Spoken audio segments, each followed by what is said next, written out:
1 week after my TV Ontario team and I got back from Pecos, New Mexico to TV Ontario, a curious little package arrived with lots of sort of wooden fibers in it, and there was a bottle of salad dressing packed carefully in it, and this letter. I'll read it to you. Here is the recipe, Elwy, for Mrs. Yost to try. Mrs. Yost was not with me on that trip, but I talked a good deal about her to the lady who wrote this. I'm also sending a bottle of store-bought dressing for comparison purposes. Maybe. But of course, homemade is best. It was a joy having you and the TV Ontario group down here. Please give my love to Deborah, that's Deborah Cheeseman, our PA, and the boys, the cameraman and sound man. Each day since you left has been gloriously sunny. Too bad it poured all Friday, but we had fun anyway, and it is signed, Greer. What a thoughtful lady. I just commented during lunch that the salad dressing was lovely, and look what happened. A week later, she sends me salad dressing. A thoughtful lady. Now meet that thoughtful lady as I met her. First question I want to start off isn't really with Coleman. I want to save that for a little bit. But what are your memories of working with Ernest Matre, who I believe was trained by Reinhardt? He coached you, I think, in some of those delicious dancing sequences. Yes. Oh, charming man. I'm so glad you asked about him, because I haven't really thought of him for quite a while. It was a very pleasant contact, especially as I was one of the few people in Hollywood who had seen the Ernest Matre ballet in London. I'd seen them perform, and his wife was a delightful elf. She was the star of the ballet. And they were, I don't know, they were dance instructors or something. I think had a studio in Hollywood, but would come to a studio for a special assignment, as they had in our picture. And he taught us our rather funny little musical comedy, Highland Fling. But nobody taught me the Harry Lauder accent. I remembered that myself from childhood, when all my Garson uncles at Christmas time, they would sing songs around the piano at the family party. And of course, Harry Lauder, Sir Harry Lauder, was a great favourite. And I learned most of the words of all the songs and had a great time with him, you know. And apparently Harry Lauder himself was delighted. He says, "You must see a wee lassie. She does me in a picture, and she does an impression of me better than I do myself." Which I think was rather nice. Well, that's delicious. He was still alive at that time, yes. You should do the rest of the interview now. in Braid Scotch would be kind of fun. Well, you get that honesty, don't you, in your background, though, from County Down. Yes. Was it your maternal grandfather? My mother was a North of Ireland Greer, and they were a sept of the Clan MacGregor. At the time that there were prescribed clans after the union of the thrones of England and Scotland, some of the clans were very rambunctious, did not wish to be governed by the Sassenachs. And the MacGregors distinguished themselves in various rather rowdy ways and were rather severely prosecuted for that reason. They were on the list of proscribed clans, and some of them got tired of that and went abroad and settled in Ireland. So I'm a MacGregor on that side, aye. MacGregor? MacGregor, Scots for hay. And on my father's side, the Garsons go back to 1155 in Orkney Islands. They came over with an early Viking settlement. Oh, and my Scandinavian. Yes. My grandfather Garson, Peter Garson, was the first of the Garsons, I believe, ever to leave the islands. He'd been widowed, and with the birth of the 8th child, I believe, all red-headed. He was red-headed, his beautiful wife was red-headed, and all the sons and daughters were red-headed. He brought them to London for better educational opportunities. He gave each of them, he was a simple man with no great means, and he gave each of them 2 years of college. The rest they were supposed to provide for themselves if they really wanted to. That was pretty good in that generation, to give the girls also a college education. But so that red hair, the Titian. That helped them all. you really, you know. I come by it honestly. I had the Garson brooch with the 8 little locks of hair around it, which was rather sweet. Well, you were doing it, you look gorgeous, may I say, in those dancing sequences. Stunning, ma'am, stunning. Well, it was great fun. We enjoyed it very much. Well, I heard around that time that you used to lunch, and I couldn't believe this when I read it, hot sauerkraut juice. Never tasted it. Now there, I'll show you the title of the book later. I just don't have it on my possession now. Greer Garson used to lunch on hot sauerkraut juice when she was making that picture. Excuse me, all you people who like it. Sounded like a dieting procedure. You obviously had no problem. In my life. You had no problems in that regard. No. Somebody I has think that my favorite lunch was 5 small slices of canned tongue, a watercress salad, baby tomato, little cherry tomatoes, and an apple or a banana or something like that. Well, that's nonsense then. I shall write that, man. Please do. I will. I don't like sauerkraut juice, and I wouldn't wish to advertise it in any way. No. Now, you won the Picture Goer Gold Medal for the 3rd consecutive year with this, didn't you? Because you got it for Blossoms, Miniver, and now Harvest. You must have been very proud of that.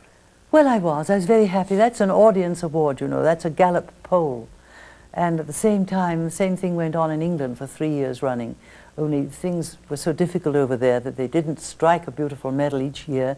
They gave me a combined award for 3 years, a beautiful bowl, Rose Bowl, which I cherish very highly. And those things really mean a lot. Well, I'll tell you something interesting I've observed, and I hope you don't mind my commenting. I've looked far and wide since we've been here this gorgeous day at Pecos and your gorgeous ranch in New Mexico, and I haven't seen signs of the Oscar that you got.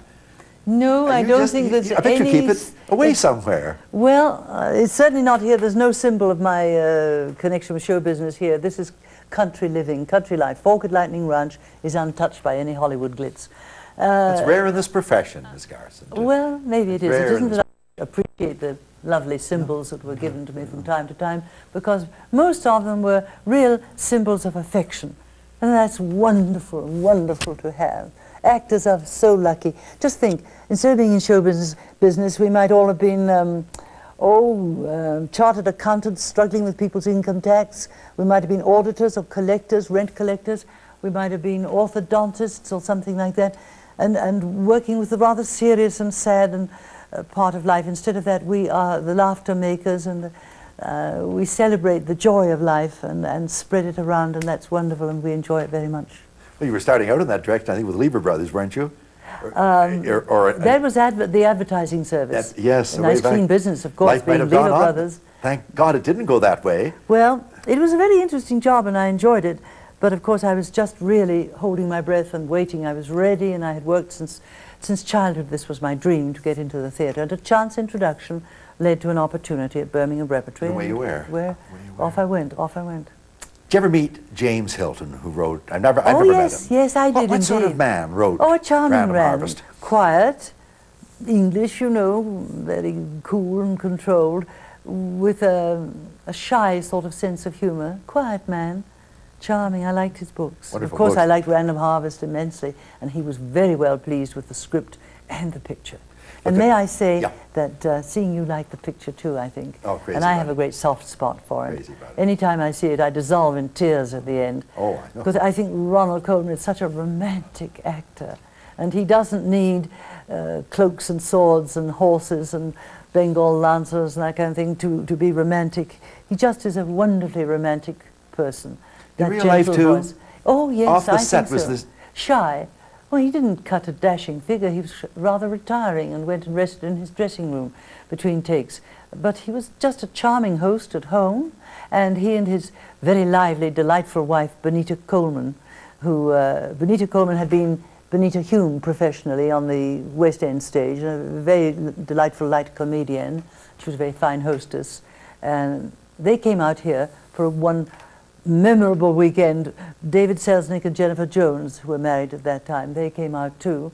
And Bill Fry, whom you might or might not have heard of, but he was the director of the Coleman's radio show, Halls of Ivy, and then when they segued into television, he directed the television show. Oh. And he also directed General Electric Theatre, which was a repertory kind of playhouse on the air. The golden era of television. Beautiful. And the host there was an actor called Ronald Reagan. And Ronnie used to be rather cross with Bill, because Bill said, I'm afraid I never gave him the best parts. And Ronald was always saying, when are you going to give me one of the good parts? You know? But he was always a delightful host, if you remember, introducing the series. But getting back to Random Harvest, getting back to Ronald Coleman, on the weekend out here, he proved to be a delightful house guest. He was full of fun. And we were going to go down to the village. We had organized a square dancing club down there. And there's a big hall down in the village. We went down and sat on bales of hay and stomped out, you know, Cotton-Eyed Joe and the Texas Star and Put Your Little Foot and all those. And I said, our caller, disaster. Our caller is sick and can't come. What are we going to do for a caller? And a quiet voice from the fireside said, well, I've had little experience in calling square dancers. Perhaps I could help. And it was Ronald. Can you imagine him calling, you know, twirl that little girl to the door, Dance your partner across the floor, do-si-do and do-si-do again. You know, this lovely cultured English accent, calling the square dances. He was a big success. And he was a big success as an amateur magician. He tied us up with a lot of ropes, marvelous rope tricks, tied them up in complicated knots, tied us all in bunches, and then forgot how to undo the knots so we couldn't get free. So it was a very entertaining weekend.